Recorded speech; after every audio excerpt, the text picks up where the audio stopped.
എന്താണ് ഈ plantar fasciitis അഥവാ ഉപ്പൂറ്റി വേദന? Hi, I am Akshaya, physiotherapist at doctor ഫെബിസ് ortho rehab and sports medicine.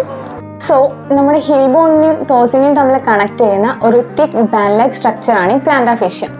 ഇതിനുണ്ടാവുന്ന നീർക്കെട്ടാണ് പ്ലാന്റാർ ഫേഷ്യാറ്റിസ് അഥവാ ഉപ്പൂറ്റി വേദനയ്ക്ക് കാരണമാകുന്നത്. ഇനി ഇതാർക്കൊക്കെ ഉണ്ടാവാം? അമിതവണ്ണമുള്ളവർ, ടൈറ്റ് കാഫ് മസിൽസ് ഉള്ളവർ, ഫ്ലാറ്റ് ഫുട്ട് ഉള്ളവർ, ആർച്ചസ് കൂടുതലുള്ളവർ, അതുപോലെ തന്നെ 40 വയസ്സിന് മുകളിലുള്ള ആൾക്കാർക്കും പ്ലാന്റാർ ഫേഷ്യാറ്റിസ് കണ്ടുവരാനുള്ള ചാൻസസ് വളരെ കൂടുതലാണ്. ഇനി ഇതെങ്ങനെ തിരിച്ചറിയാം? പോയിന്റ് നമ്പർ 1, രാവിലെ ബെഡിൽ നിന്നും എഴുന്നേൽക്കുമ്പോൾ പാദത്തിനുണ്ടാകുന്ന വേദന. പോയിന്റ് നമ്പർ 2, ഒരുപാട് നേരം ഇരുന്നതിന് ശേഷം എഴുന്നേൽക്കുമ്പോൾ ഉണ്ടാകുന്ന വേദന. പോയിന്റ് നമ്പർ 3, ഒരുപാട് നേരം നിൽക്കുമ്പോഴോ നടക്കുമ്പോഴോ ഉണ്ടാകുന്ന വേദന. നിങ്ങളുടെ പരിചയത്തിൽ ഇതേപോലുള്ള പ്രശ്നങ്ങൾ അനുഭവിക്കുന്നവരുണ്ടോ? എങ്കിൽ share this video to them and ask them to contact us.